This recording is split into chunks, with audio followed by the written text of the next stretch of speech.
Xycia's Cyberpunk 2077 weekly update. So, as I said, it's finally here. It is December 10th, actually, today. We've been playing this. I've put in 7 hours myself. I know that Demirin has also put in probably more hours than that. I think Brian or Phoenix has probably put in about somewhere 7 around or 8. 19 or 20. Oh, you were off today, too. Yeah, I was the only one that had to work today. I was the sucker that had to go in. But yeah, so... no, I think I'm like 10 or 12. Okay. 10 or 12. So I got about 7 hours in, 10 to 12 there. I know Demirin's probably in the close 18 range, I would think, if not more, because that's how it is. Unfortunately, Demirin's not going to be able to join us today on the podcast. He's having actually some technical issues, but we'll actually kind of discuss about some of those coming up here soon. So because this is a huge launch, it's a big game that a lot of people have been looking forward to, including us and a lot of people around the world.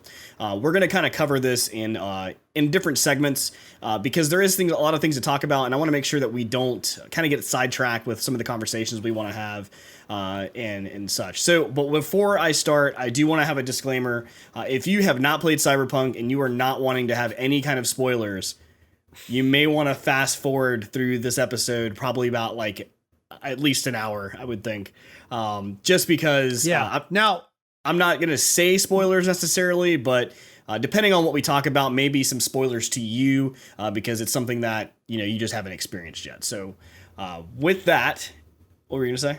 Absolutely. And, I don't think we're going to speak very much about things that are going to be spoiled, but yeah, absolutely. We could inadvertently drop some spoilers. I will try to preface anything that I say that it's a spoiler, and anything that is, and this is pretty much a spoiler, but anything that is within the first 30 minutes or so has been well documented out there, and yeah, you still might not have seen it, but we will probably talk about that stuff extensively. Yeah. So as I said, we'll kind of go in segments. We're going to talk about first impressions of how we feel about the game, how that worked out for us. We're going to talk about some patchwork and also some bugs that we've been covering and also experiencing ourselves, along with differences in platforms. So whether it's PC, Xbox, or PS5 or Xbox One or Series X or whatever people may have at this point. And then at the differences in controllers, and then we'll have one unique kind of spoiler towards the end, which we'll definitely tell you before we get there. But it's not like it's not a story spoiler. It's more of just a Easter egg kind of thing. So yeah, I guess first impressions. Do you want me to go first, or do you want to go? Take it off. All right, cool. So I did talk about having the rule books and everything, the core books from Cyberpunk 2020 and also Cyberpunk Red, which is somewhere in between 2020 and 2077. I was going to try to kind of relate some of this stuff together if I could, or maybe even talk about similarities and things. I think I'm going to actually probably break this out into a video series that I'll probably cover, maybe cut the first video this week. Just on some differences, but one of the core things that I was looking for initially was the character building, and as you said, like the first 30 minutes is really going to be you just kind of building your character. This is one of the most detailed and most, like, I guess, descriptive ways of designing your characters that I've seen in the game. There's a lot of different ways you can design your character, and I'll leave it at that, really. But there is just some options. Well, okay, so since you bring that up, I mean, because let's talk about one topic at a time, and not just monologue. There's a lot of things you can do with your character. It is not the most detailed character generator I've seen. It's very much of like, here's the faces. It does a little bit of like the mouth and the nose and like the chins and stuff like that, but it's more of like, oh, here's the different chins, 1, 2, 3, 4, 5, 6, 7, 8, as opposed to the ones that like, oh, here's your nose and here's the sliders for like the width of the bridge and the depth of the bridge and how far the nose sticks out and how far the nose like points up or points down and how far the nostrils are wide. It doesn't go to that. Yeah, detail. And I guess you're right on that. I mean, it's definitely not to that level. I guess when you say that, I think even like Fallout 4. And I don't need it to that. I don't need it to that detail. I think it's detailed enough. I think there's a lot of variety I hit the random button a whole bunch. And, like, it was fantastic. Yeah, I think it's more like the Fallout 4 has like a lot more, I guess, would like detailed work, I guess you could say. I guess the main thing was a lot of the Bethesda. The amount of options you had in each category, like the 1 through, like, I think it was like 31 on some of those, and then some of the other things, spoiler, is the genitalia, which we talked about in the past, is, you know, having the option to whether you pick to have a penis, or you pick to have a vagina, or pick to not have either, and that's like at the Barbie style. Which, well, not either. I mean, it was also like they showed underwear, so it was like if you didn't want to be exposed to it, as it were, you could turn the genitalia off. But I also do appreciate that they didn't go into like this binary gender world. You literally can create a woman, have breasts, which, and again, they do a little bit of sizing on them, but it's also not sliders. It's just, you know, like choice between, I think, 2 or 3 different ones. But you can give her a penis. You sure could. And it also flops around a little bit when you select the different types. Which was interesting. Anyway, yeah, because there's like, again, everybody's talking about like sliders for size. It doesn't have that. I think it's got like 2. It was like 2 different types, like either small or big, and it was interesting. Yeah. The reason I bring this up, I'd say average in big. Yeah. The reason I bring this up is because one of the core things I was looking for was character creation in the sense of like tabletop, where you're actually rolling dice to see if you're building your character the way you want to build it and assigning points that way. One thing I noticed that is the point buy system in this game doesn't really relate to the tabletop version at all, which I'm not saying it's supposed to. I was just curious to see if they would. So the point buy system is a little odd. It's like it goes down, the lowest you can be is 3, the highest you can be at 6, and then you only have 6 points you can spend between like 5 or 6 different categories. So it wasn't really friendly to be able to roll the dice for. So unfortunately, I wasn't able to do that. But I mean, besides that, my first impression overall, it's definitely a common thing that video games do to get around that. Yeah. With bringing a tabletop RPG to a video game. Yeah. So I wasn't too surprised, but yeah, I can see why you would have some disappointment. So the overall impression I had from the game, like I said, I've played about 7 hours in. I've noticed, and I also picked the Corpo life path. Brian or Phoenix has picked the Nomad, and Demiran has picked the Street Kid. So I've been playing the Corpo, and we kind of played together. We talked about a little bit of the stuff together while we were playing the other night. But ultimately, I haven't really experienced... well, let me back up. We'll talk about that later. I really enjoy the storyline so far. It does captivate you in a sense of, I feel like I'm playing a movie. I feel like the music and the sounds, the score almost is really well done, to where when you kind of come into certain battles or things start getting intense, like you kind of feel like shit has to happen right now, because if not, like this could go really bad. And I've really felt that. Outside of that, I really haven't explored a whole lot of the city yet. I have walked through different parts of the city, which I think are interesting, but I haven't really gone out there and really just hit the street and kind of did my side quest kind of things. I've been mostly, or not even side quests, just kind of like exploring. I've been kind of sitting most on the actual missions and going forth with those. And I've been having a blast with them so far. The one thing that I did point out is the music, and the option we talked about before was the DMCA option, to where you can do non-copyrighted music for streaming. And I'm actually super impressed with that, because even the radio stations with that have really good music, even though they're not like actual copyrighted artists. What? Well, okay, yeah, they do have good music. I agree with that. And they had a lot of it was written for the game. Yeah. Especially for what was the band? Refuse. Yeah. Refuse does the Samurais band. Because they actually, they did Samurai, the band, and they did a whole album of music, basically. But interestingly enough, and I didn't find a news story on this, but it was something that I heard. Interestingly enough, even if you're playing on DMCA mode, they had one song that they didn't flag for their DMCA mode, so it still plays, that's getting kicked for DMCA. Sick. Well, I'm glad that Twitch is doing their job, which we'll talk about again later, as well as another story. Yeah, and it actually is licensed music, so it should be caught by DMCA. It's CD Projekt Red, from my understanding, just forgot to add it to the list. Gotcha.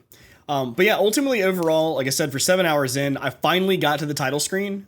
So it does take 7 hours roughly to get to the title screen. If you play through just the actual story mode, which was impressive because I felt like I've done a lot, but I think the game's only like rated to be like 25 hours long anyway. So kind of interesting there that's how far into the game you have to get before you get going, I guess. It's 20 to 25 hours if you just mainline. Yeah. Just the storyline. You like, and don't do side quests. And right. There's 100+ hours of content here. So that's pretty much my first impressions. I've really enjoyed it. I think overall, we'll talk about it. There are some bugs. I haven't experienced a whole lot of bugs myself, but ultimately, some of the other ones may have different opinions. But I think ultimately the game is still more entertaining than it is affecting me. And the game overall, the bugs aren't really game related bugs to me. Like it doesn't affect my gameplay in a sense of like I really can't progress through a wall or something because like something's in my way or some craziness like that. So what's your first impression? I enjoy it. I'm having fun. I have concerns. I'm having fun, but I have concerns. There's just a couple odd things. And some of it is like the physics doesn't bother me. Open world physics is there's gonna be like, always that like glass bottle that's going off to the side, whatever. That happens in all of these games. Whatever. And I haven't seen too much of that. Again, every now and then. When the characters ragdoll after you shoot them and like they clip halfway through something, whatever. I mean, again, that's open world games and physics are extremely difficult to do. So that doesn't bother me. However, there are some things that are weird. Like you're looking at the weapons in your backpack and you're like, oh, I like this weapon here. So I want to equip it as one of my 3 equipped weapons, right? So you click on it to equip it, and it brings up this little menu that has your 3 equipped weapons on it. And as you hover over it, it then includes it with a comparison between the 2 weapons, the equipped weapon and the one that you're about to equip. And it's directly over that menu of where you need to click to equip it. Yeah. And you're like, okay, so I wanted it in the second slot. So that was about here. And you click that and it puts in the first slot. And I tried it 5 times. I was like dead certain that my cursor was low enough to hit the second one and it put in the first slot. It put in the third slot just fine. And so it was really weird that it's like, okay, it's got this menu that you're supposed to select which slot to put it in, but immediately covers it up with the descriptions of both weapons side by side, completely including the menu. And I was like, how'd that get by QA? Because yeah, well, let's talk about that stuff in a little later. That's weird, but yeah, it's true. You got patches and bugs coming up. I'll save some of that. And this other thing really isn't bug. This thing is a concern with my first impressions, which is some of the voice acting. The voice acting is fairly decent so far. It's not great. It's not bad, but the way they do their dialogue trees doesn't seem good at all. First of all, either I'm dumb or there's no way to exit a dialogue tree besides walking away from someone, which seems bizarre to me. I have had several dialogue trees that are like, they just go back and I'm like done. Like, yes, the story ones, they go step by step and it's fine. But I mean, just when you're talking to some of the shopkeepers and stuff like that, the dialogue tree just stays up until you walk away from them. Yeah, and I've seen that as well. Yeah, and worse is that if you talk to someone on a dialogue tree, it's not actually a tree. Again, outside of like the main story missions, I've had some of the side quests and some of the shopkeeper stuff where I did one of the alternate things that I could talk to them about. It's like, oh, what happened to your husband? Oh, he was killed in the corporate wars, blah, blah, blah, blah, blah.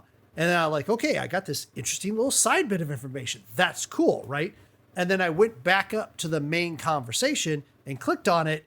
And they said, oh, yeah, so let me take you over here.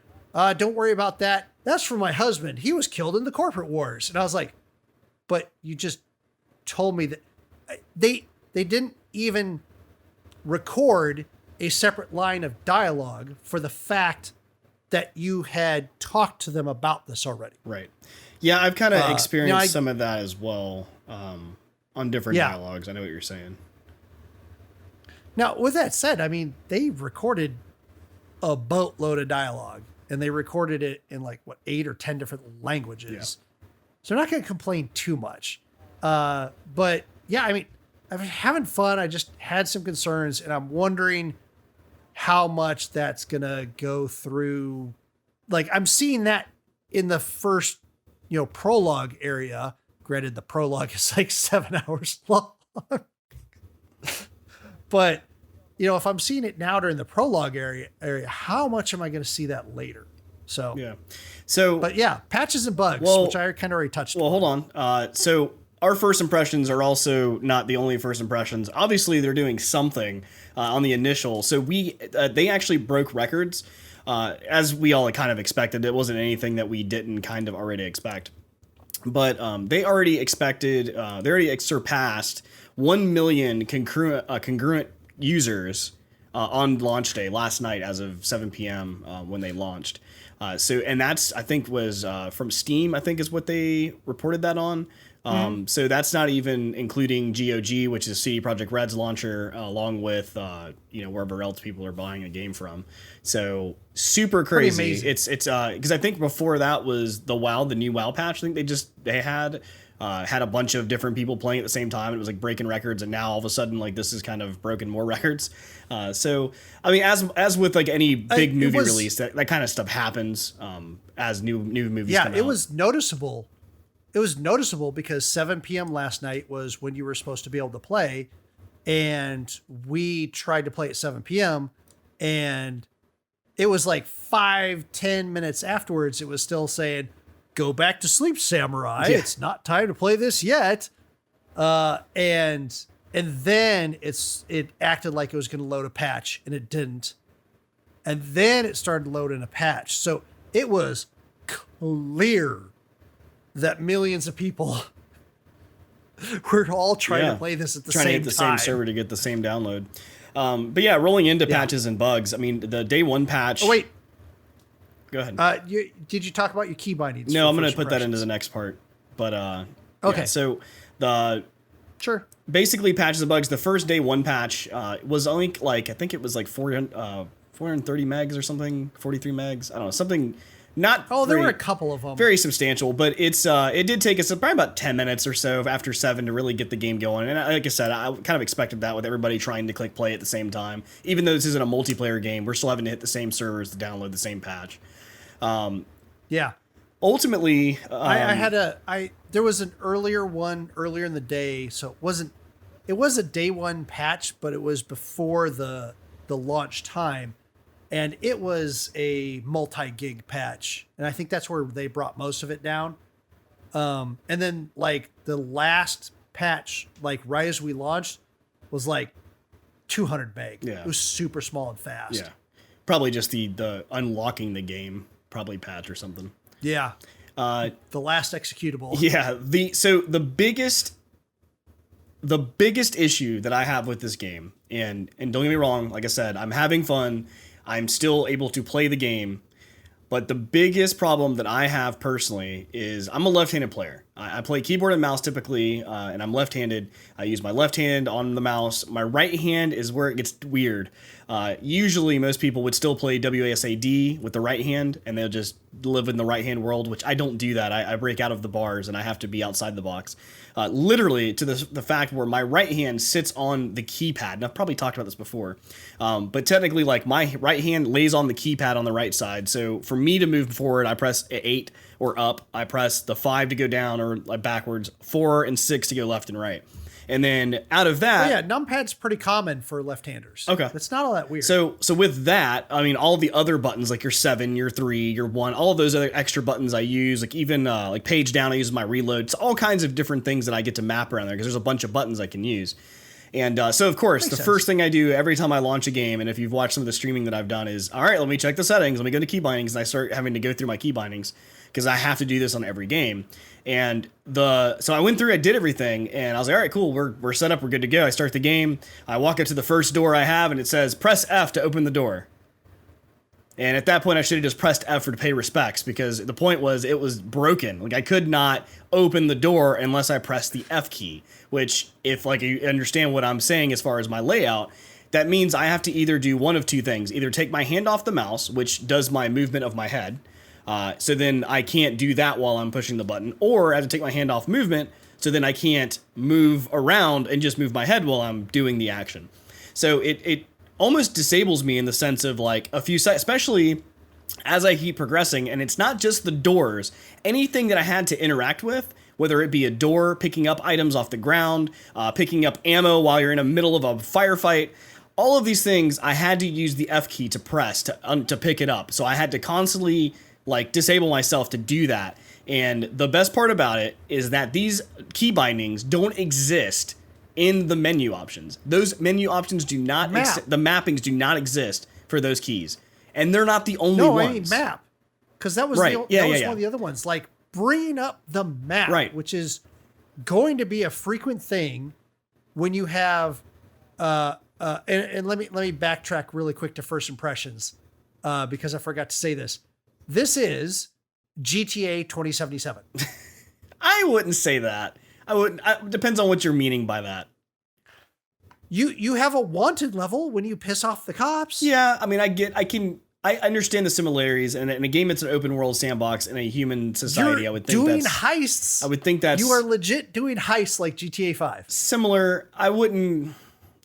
And we talked about this the other day. I think you're hanging out the window of your car shooting at people. Yeah, I think when you say that to me, though, I think of GTA being more arcade style, where everything is still kind of not real. And I feel like Cyberpunk is a little more tighter. Realistic. Even the driving is one of the things that I've noticed that seems more realistic in the sense of like, stopping and going and things like that. So I get what you're saying. Open world sandbox. There's still a bunch of like society level things that are happening. I get that.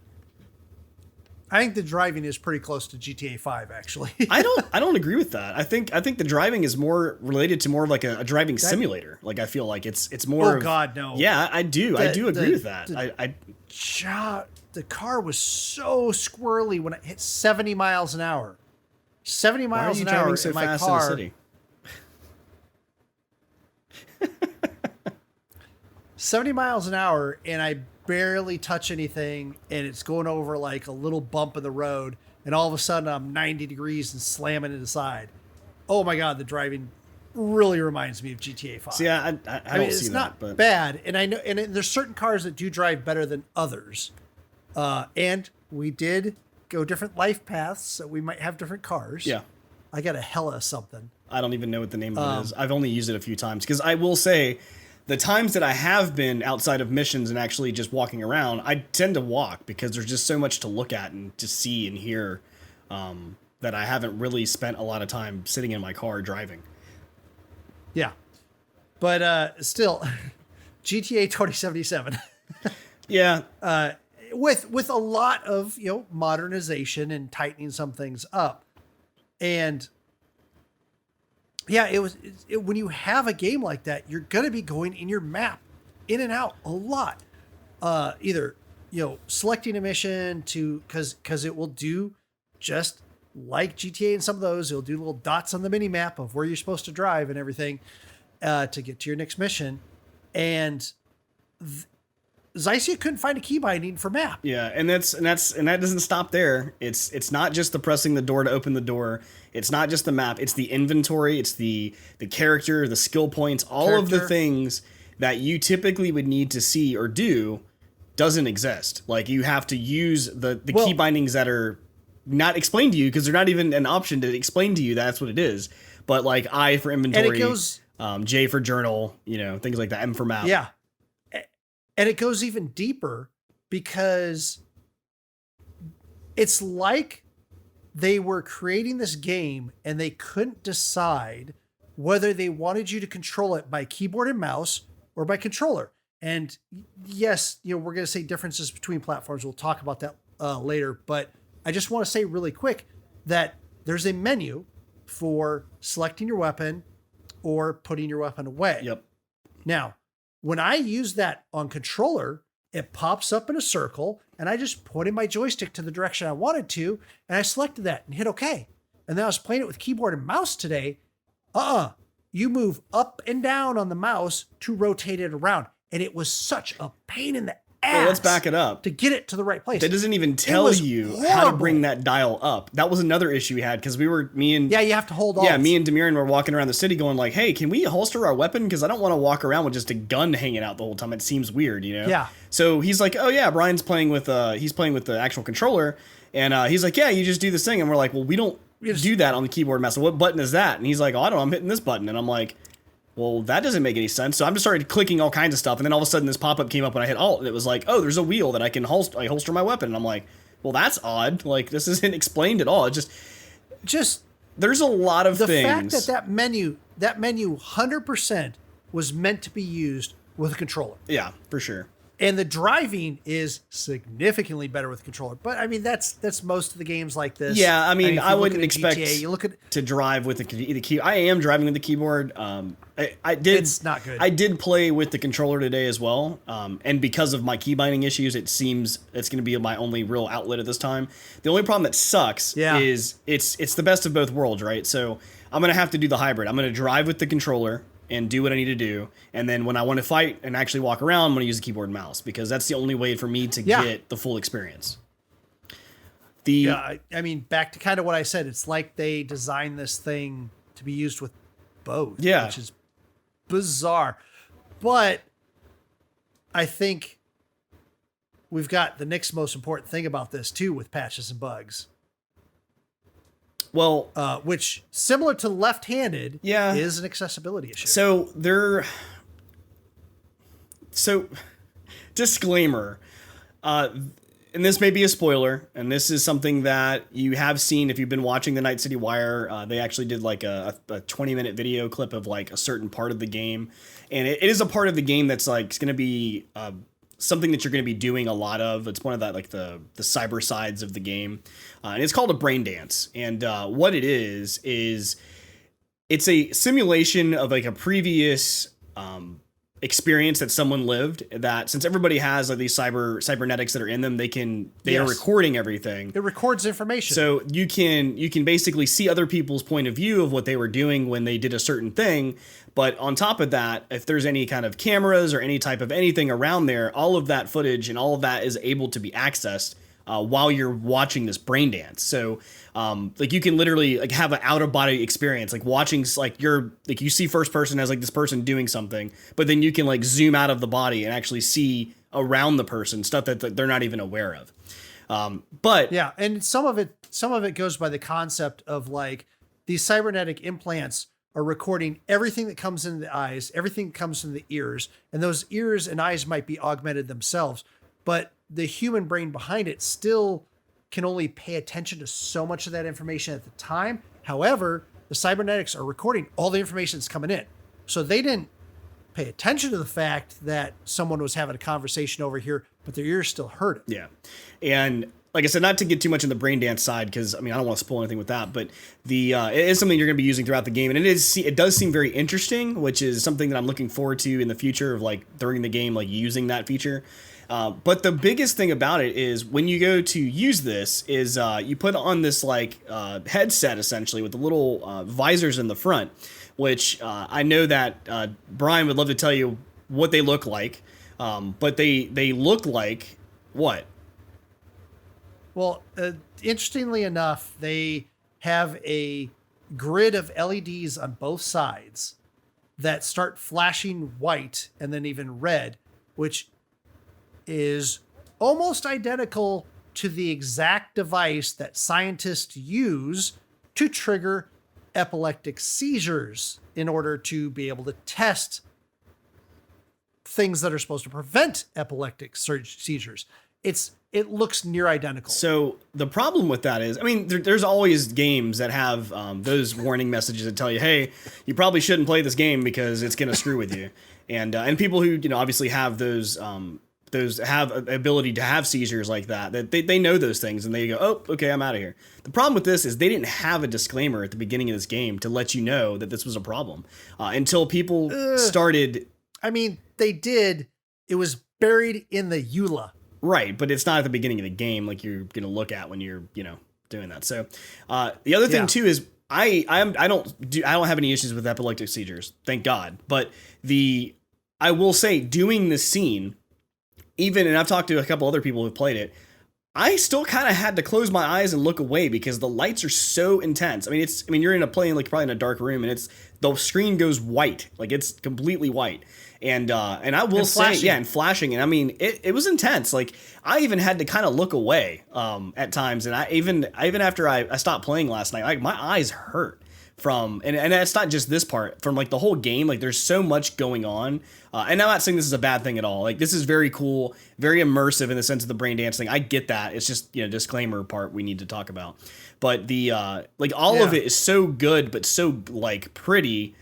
Depending on what you're playing on, but at least on my PC, it seems very pretty. But it really hurt my eyes because there's motion blur, there's different lighting, like these different God rays things coming through. Like it's just very intense. And the movement's off. Yeah, the movement is off. I'm not a fan of it. It seems too smooth when you're moving.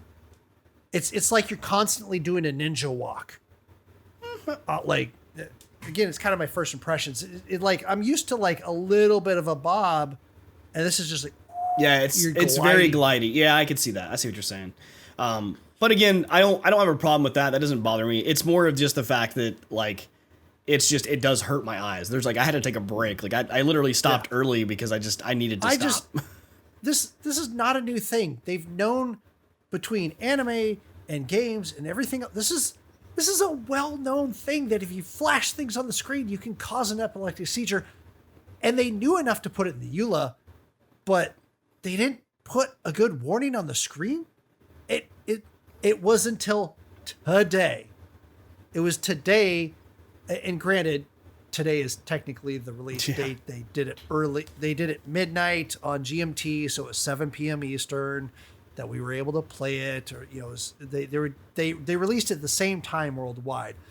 So yes, they did get it in by launch day, but they put in a warning, and it was so innocuous and hard to see that Xycia played today and didn't see the warning. Didn't see it. I knew it was happening. I knew they were going to do it on screen for 3 seconds.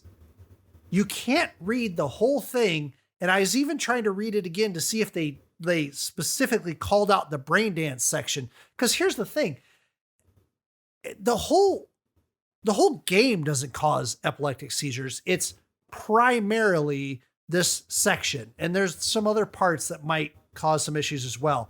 They literally gave a reviewer of the game a grand mal procedure, a seizure. Wow.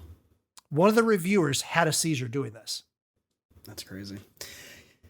Because they can't bother to put a warning on something that they damn well know that they should put out there. I mean, I think it's almost like someone dropped the ball and then the ball kept being dropped. Like the teams didn't catch it. And because obviously they're going to do that. Like that's something that you have to do. Like it's, that is a no brainer, right? Like you typically would do that. And the thing is it's not just this, because again, this is accessibility issues. And this is something that, accessibility to games is something that Xycia holds dear. I agree with him, and I have helped support him on this as well, because he had a stream where he picked up donations. I personally donated to this for able gamers to like help with stuff like this. It's not just the seizure part of it. It's that they have a colorblind mode, and apparently their colorblind mode is bad, to put it politely. Yeah. I have listened to at least 2 different people that are games journalists. They're in the industry. They talked on their podcasts for lack of a better term, podcasts and other venues that they have to get their voices out through games journalists, and they're colorblind, and they put on the colorblind mode, and the game itself is bad for colorblindness. I've even had where I've had because you can in the map you can select, oh, here's the mission I want to go to, and here's a waypoint that I want to go to, and it does two different set of dotted trails while you're driving along. I've literally myself, not being colorblind, gotten to the point where I can't tell the trails apart because they're so close in color. One's a light yellow and the other one's a white. Wow. And so the game itself isn't good for color blindness. And then the colorblind mode, apparently from these people who are colorblind, they're like, no, it's trash. They opted to play in normal mode because the colorblind mode was so bad. Wow. So that's kind of like one of the major issues. Like that's it could be a game breaking issue depending on, and potentially, mentally like damaging you, like physically damaging you kind of thing. If it's something that, if it's related to the seizure side, but the other things that are really been kind of addressed with a lot of people having disconcern about is the fact that the performance of these games, and I'm talking about PC. I'm sticking straightly to PC at this point. But the performance for this game, freaking green, is basically green. Bad. Like the optimization is almost pretty bad on this. So we talked about last week that Tom's Hardware actually did like a review and stress test everything to see what kind of cards would be able to run this game and at what level and everything. They mentioned the RTX 2060 should be able to play this on Ultra, no problem. And then the GTX 2080 should be about Super Ultra comparison. I have a GTX 2060, and I played this when I started the game. I just launched it in whatever they told me to play. It said it was at high, not Ultra, so I didn't slide it out. I just left it at high. The only thing I think I tweaked was like the resolution initially. I think I had to set it to like 144, but or 250, whatever. But anyway, so I did that, and that was about it. And I started playing, and depending on the situation that I was in, the game definitely had moments to where my FPS. So I will say my FPS was really never over like 35, like total, probably never over 35. Usually sat between 20 to 30. And then depending on how much was going on, like firefights, if I was in a large crowd outside or something, it would even dip down to like 14 at times. It really just depends on what you're doing.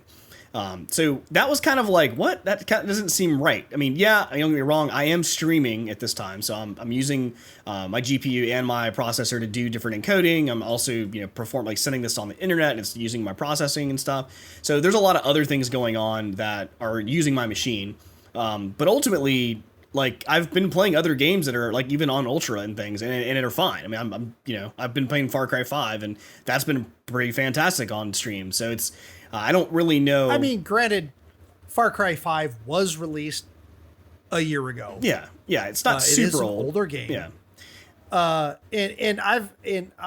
in a different situation because I was playing on a laptop with a 1070, right? And one of the big things with NVIDIA that they said that a lot of people complained about was that going from the 10s to the 20s was pretty much only adding the ray tracing, and there wasn't that much of a jump in performance.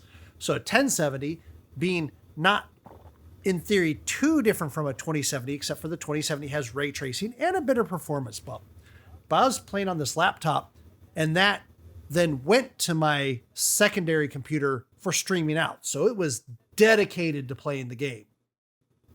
And I thought it was passable. So I was probably in the 30s, give or take, until I did an update today, like the game updated today, and all of a sudden it dipped to 12. Oof.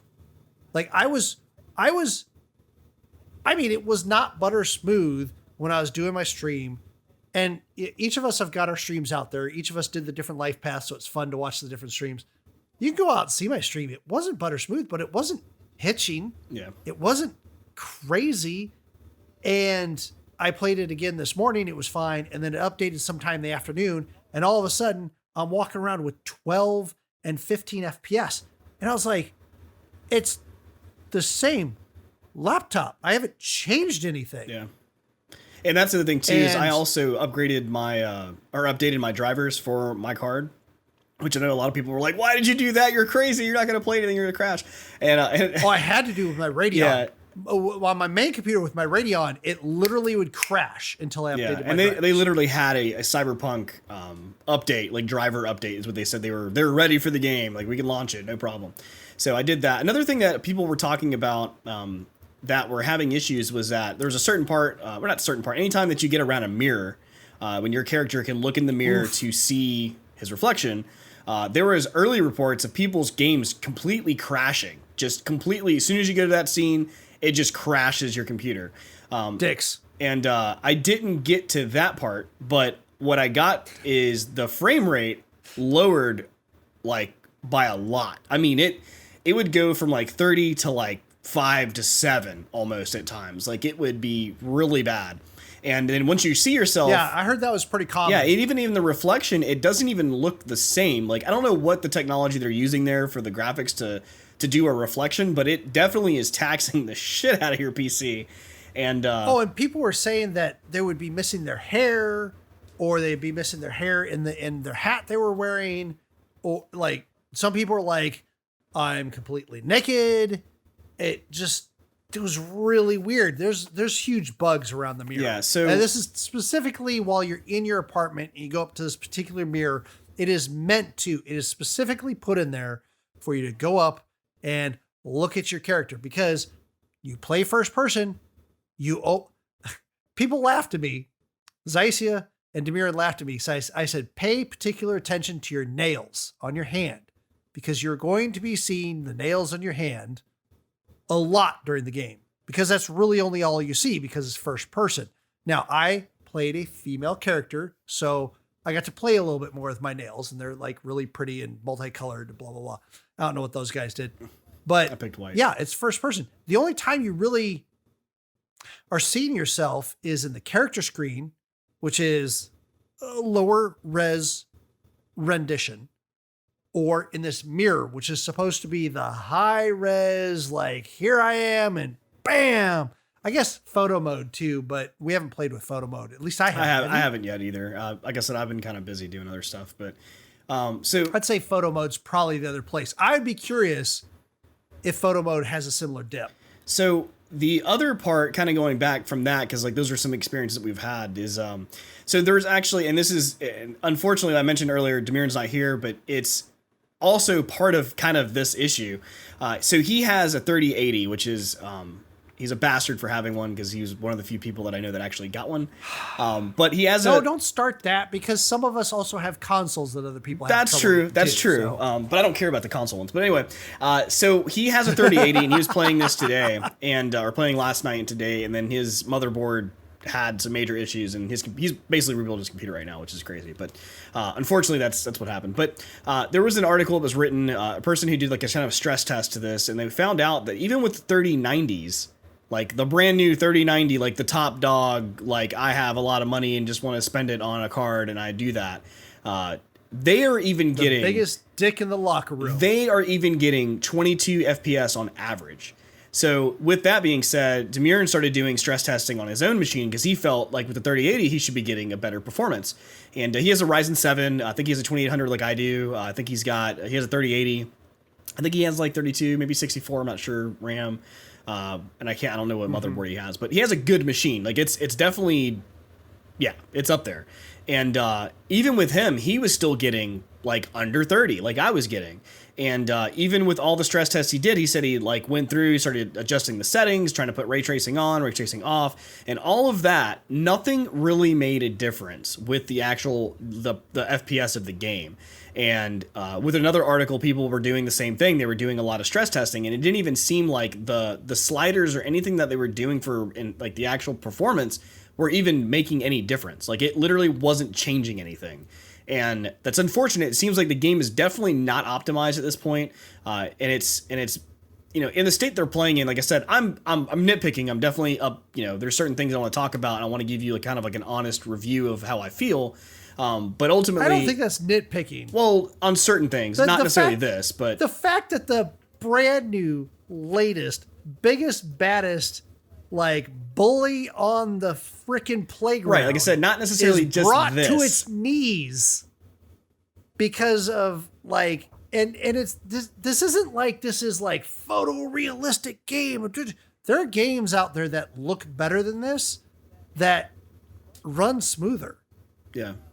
This it is crazy that what this is doing to graphics cards out there. Yeah, it almost seems like we're all playing on a computer that's not really supposed to run this, or like the game that we're playing is not really the finished version.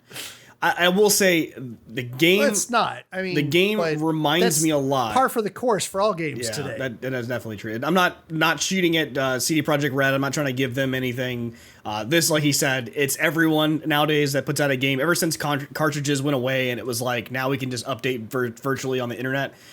Blame it on the cartridge. Well, I'm just saying the cartridge, like CDs you too. released that, or even the CDs, you released it. It's released. There is no updating it, and then the internet happened. And it's like, oh well, now we can just update on day one. They did. So.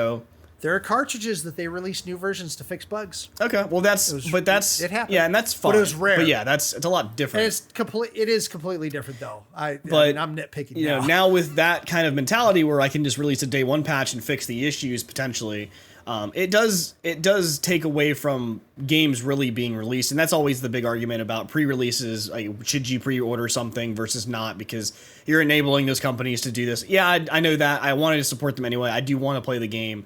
Overall, I've had a good time with it. It's not that crazy.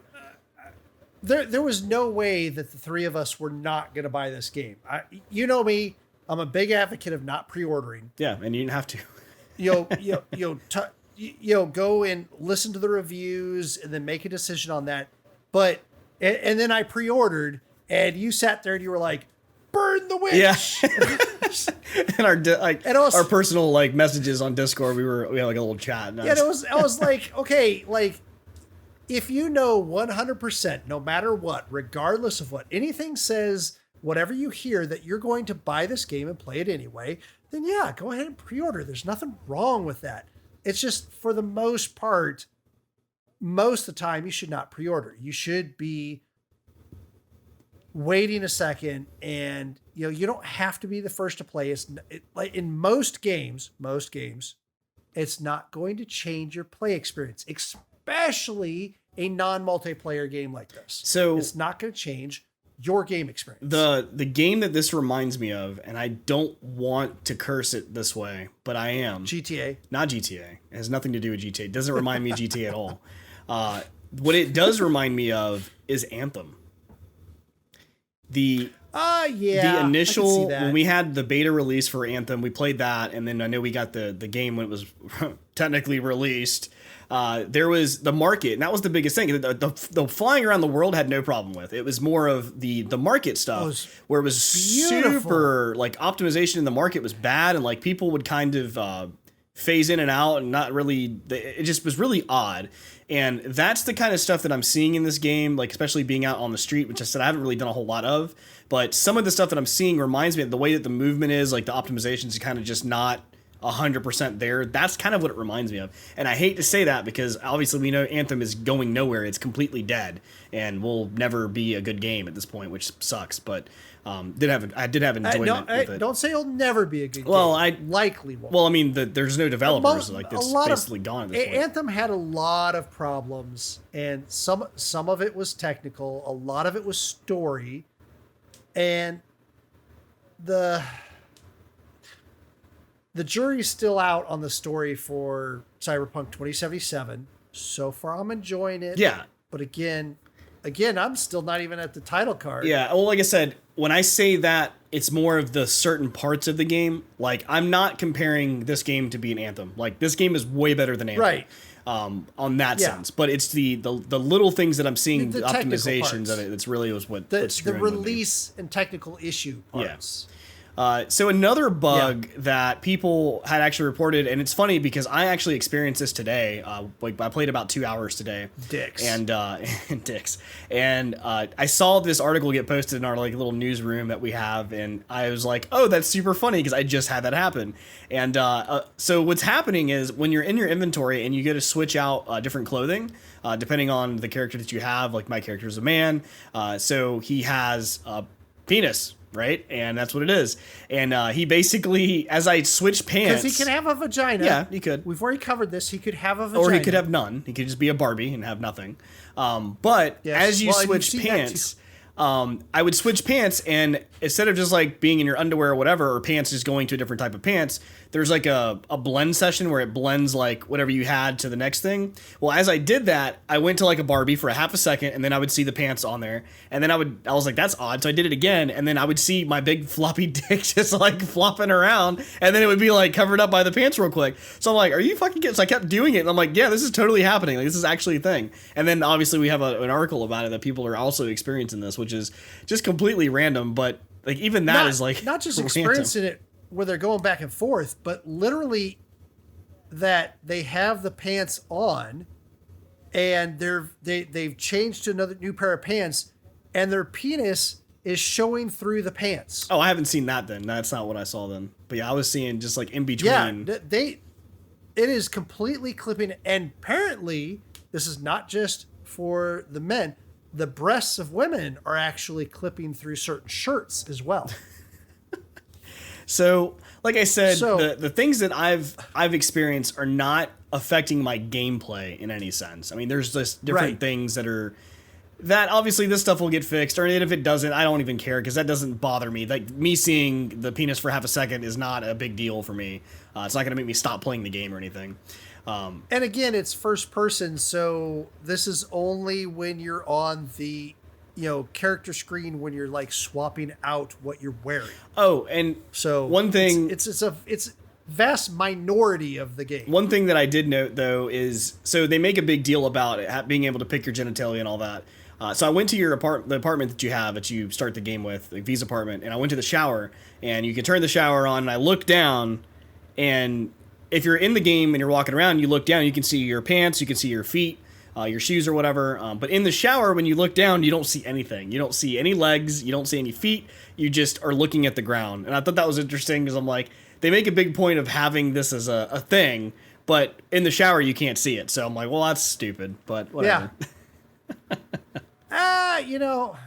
I mean, I'm not against it either. Yeah. I get it. I get showing it because, I mean, I haven't gotten to the point where I have any romances or sex scenes, but my understanding is they don't show anything for that either.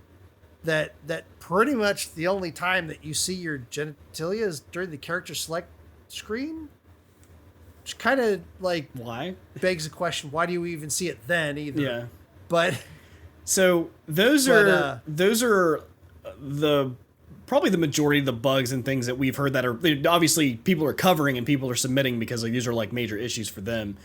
For mine is the key binding, which I found out last night. There was someone that obviously there was 2 posts on Reddit that had people having the same experience, and not just because of the way that I play my key mapping, but like they just want to be able to map the keys differently because pressing F isn't that convenient sometimes, or pressing I isn't convenient. Yes. And so they were able to go into the INI file, the config file that's on your PC, and you can actually change that. Oh, God. Which typically, one thing on those is it says like a IN underscore F, right, for the F key. Well, the thing is with those are typically set up by a certain like key, like a master key that they have for the keyboard, so it's very unique on what the keys translate to. So for example, an F may not be F, it may be IN underscore Z. That stands for the F key, and they do this weird mapping, but sometimes, usually it's like F is F and G is G, but when it comes to random keys like what I'm trying to use, I have no idea what the key would be because there's no way to look it up. Yeah, like page up, page down. How would I know what page up, page down is? And delete. And so I have to look through the INI file and see if there's maybe another, that button's maybe referenced somewhere else, and then I try to use it and save it, and it's just a mess. But that is something that I could do to get around this. Ultimately, what I did was just pick up the actual keyboard, or pick up the controller for some of it today. So we'll kind of get into now with the differences in the platforms. As we've said, all three of us have played on PC. We've all played on PC. All of us have either a 2060 or higher, I would say, or usually the 1070 for you. But yeah, it's we're playing on fairly decent computers, and we're still getting pretty low optimization. So, to be clear, this game is released on 3 platforms: PC, PlayStation 4, and Xbox One. The PlayStation 5 and Xbox Series versions aren't released yet. They're not out there yet. So if you're playing on console, it is a PlayStation 4 or Xbox One version of the game. And interestingly enough, or at least logically enough, based off of the extreme performance issues that it has with the PC, it's not running all that great on the PlayStation 4 and Xbox One, especially if you have the original versions and not the half-step consoles like the Xbox One X or the PlayStation 4 Pro. So this guy, among other people, he did this great Twitter video showing the original, E3 2018 gameplay trailer, which looks like this on my PC. Also, it does look like this on PC, and then PlayStation 4. I thought this was Vice City. It looks like Vice City on a PlayStation 2. Yeah, it looks like PS2 graphics. It's not just less people; it's just flat colors. The texture pop in here on the guard, on the security guard here or police officer, is amazingly bad. Takes like 20 seconds for the textures to pop in on his, patch on the side of his jacket and the textures on his face. This is horrible. Yeah, this is really bad. Really, really bad. So it kind of begs the question of no wonder they said that. Do the texture pop in again? No wonder they said that, hey, if you buy it on PS4 or PS4 or Xbox One, we'll give you a free upgrade on the new console if you buy it. Yeah, they better, because holy Christmas, that is bad. Yeah, it's not. That is just unacceptable, honestly. I mean, and we haven't even covered. And it was built for those consoles. This is not a game that was built for the new consoles. Right. I mean, this game has been in the making for 8 years now, so it's not something that this is, this was PS5 wasn't around, the technology wasn't released yet. It wasn't like something new. But yeah, ultimately we hadn't even gotten to the point, and I don't really want to cover that because it's just whatever. I mean, ultimately they've had 8 years to make the game. They've promised us a lot. They've told us a lot of things, and they even pushed the game out 4 times, and we're still seeing this amount of bugs, this amount of things on day one. And it is unacceptable. It really is. But like I said, I personally would rather this be like Halo and push to next year. Yeah, I personally haven't really seen a lot of issues, but I know, speaking to like Brian or even Bruno on his, they're definitely seeing different, because we're all playing different life paths too. So it almost seems like, depending on the life path, maybe they took a little more time. Maybe the Corpo was the first one they thought of doing, and they really fleshed it out. And they were like, well, let's add a couple more. And maybe they added in the Street Kid or the Nomad, and then it was like, oh, we haven't really finished that yet. So. Well, so there's a couple of things going on here, and I'll talk about Bruno's experience because he shared it with us. And I'll go through it quickly because I'm sure he'll want to share it with greater detail later. One, I think some of the things that they're doing, because, let me talk about Bruno's experience first, and that'll make more sense. Quickly, he said on the Street Kid life path, not just him, he's seen other people have the same issue, that when you get to the part of the story where you're introduced to Night City and you're about to hit the montage, well, you get arrested by the cops because you were asked to steal a car. You get arrested by the cops, and this is supposed to happen. And you go through this montage how you have gotten better since then. And that whole moment, he goes to steal the car, and the cop cars phase in through the wall. They just clip and slide in. And then the cops slide out through the doors before they open and just glide over to you. And this is happening to multiple people. Right. Now, let's be fair. For an open world type game of this, and yes, I've said GTA, but let's bring out their Assassin's Creed, because that's similar in many ways. You got some of the Watch Dogs as well.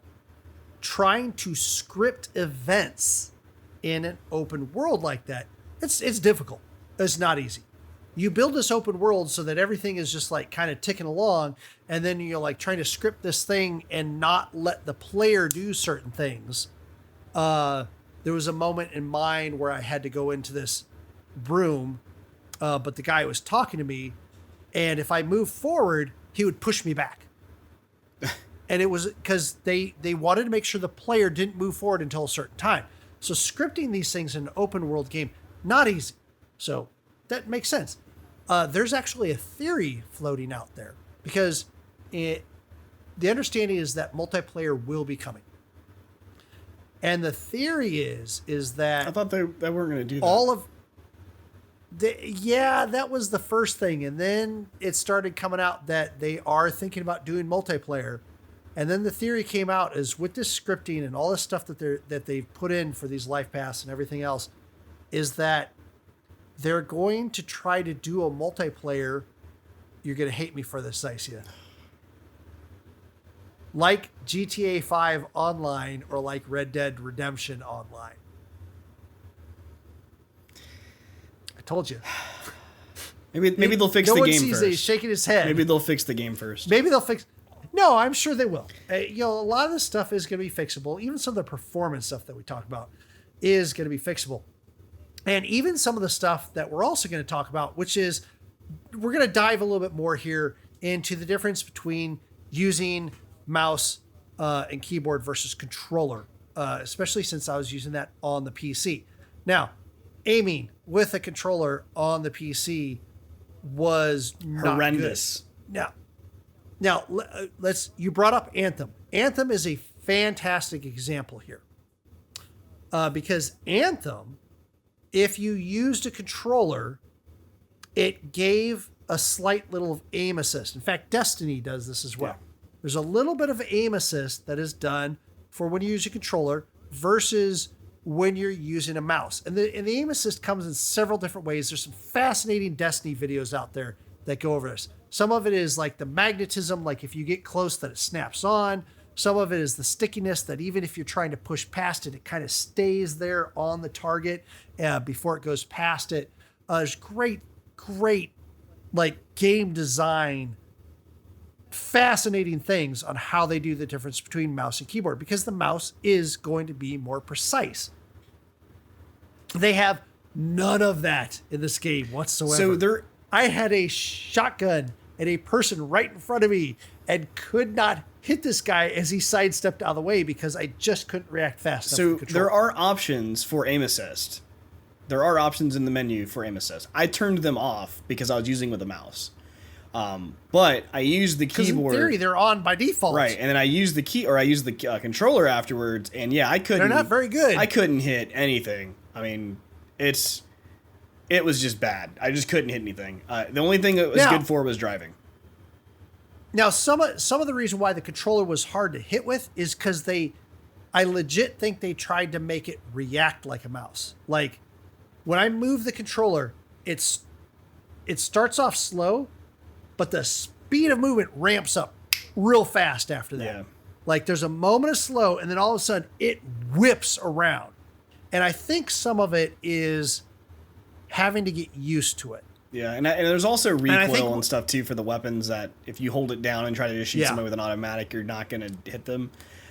Which I'm not saying I was or was not doing during my gameplay some of the fights, but yeah, there's definitely differences. Like I think right now in the state that the game is in, I do recommend you playing it. So if you are going to play it and you're into this kind of thing, I would probably say using a hybrid method of using keyboard and mouse, if you're on PC at least, keyboard and mouse, and then using controller to drive is probably your best bet. to be quite honest. Well, and then there's literally menus like the round menu for your weapon select that are near unusable with a mouse. The mouse is hard right with those controller radial menus. Yeah, because you don't move the mouse in the direction. You literally move it up to move it counterclockwise and down to move it clockwise, and it whips around, and it's hard to get it stopped where you want it to. And even like slow motion, it will pop past it. The controller, you just point in the direction. But then there's other menus where it literally has a cursor on the screen. Yeah. Yeah. And it's easier to navigate some of those other menus with mouse and keyboard.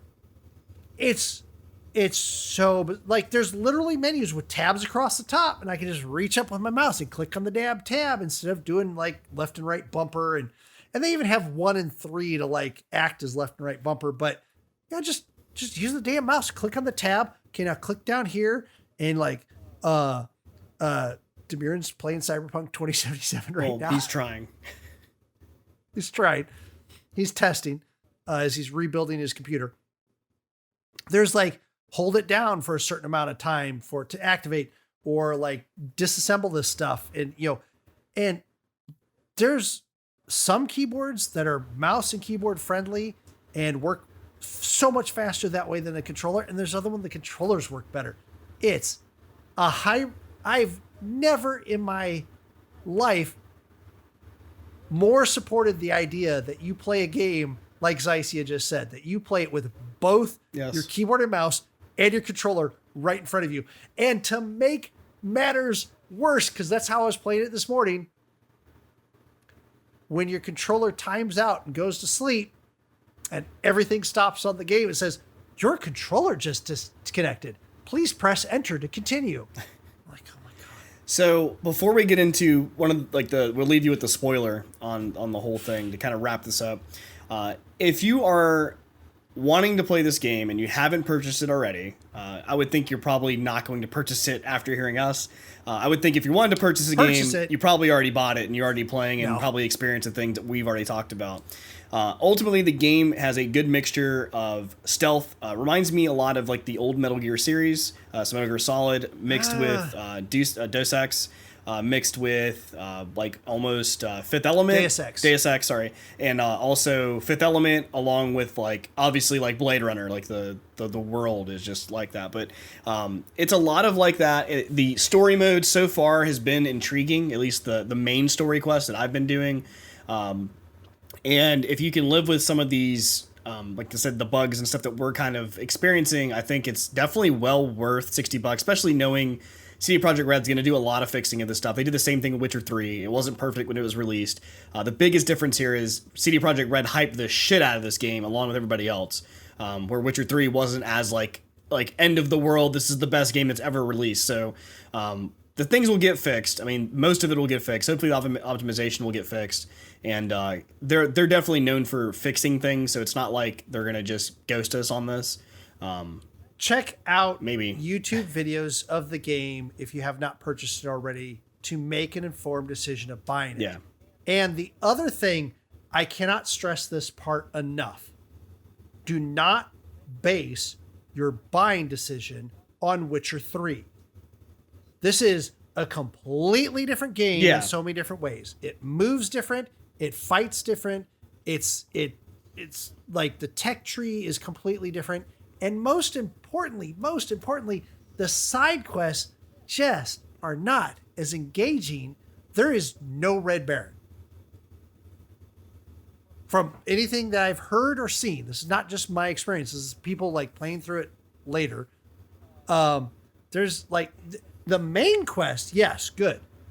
But there's no side quests that have that loving, handcrafted feeling to them as the bloody Baron. I said Red Baron, I know that. The Bloody Baron from Witcher 3. They just, the side quests weren't given that much attention. Now, again, like Xycia said, that may be something that's fixed. They may have an update that puts in some cool side quests like that. Who knows? Yeah. But like I said, ultimately, if you don't have the game already, you're probably waiting anyway. And if you already have the game, it's because you wanted to play this and didn't care, just like us, if it was, terrible or not. And we still love it. But I still really enjoy it. Like I said, it's mixing a lot of the same games and genres that are movies that I've liked. And like I said, with the cinematics, with the music and everything, when you're starting to do those quests, like it definitely ramps up with how you're doing things. And then the hacking element of the music's good. Yeah, hacking like certain things to sneak by, and it's just really neat. So definitely, Mike absolutely wanted to postpone Got Our Attention to tomorrow so he could play more of the game today. Well, and we were having some technical difficulties too. And you guys were off today, and I wasn't, so I only got to play 2 hours extra today. So, but anyway, he wanted to go play more. So ultimately, with that, we'll leave you with this. That's our first impressions and our overall stories that we've seen on this topic so far. We'll leave you with one spoiler. Spoiler. So this is a spoiler. Fast forward. Spoiler. At least a minute or two. At least 2 minutes. 2 minutes to cover this. But go ahead. So if you're still listening, because if you don't want to know this, you need to stop listening now. It leaked out from Cyberpunk 2077 that there is a cameo from a very popular game developer out there. And Mike, you might have already missed this. Potentially You've already missed this because during the mission that leads up to the end of the prologue and the title card, the mission called The Heist with Jackie, and you go into a particular hotel in a particular bar.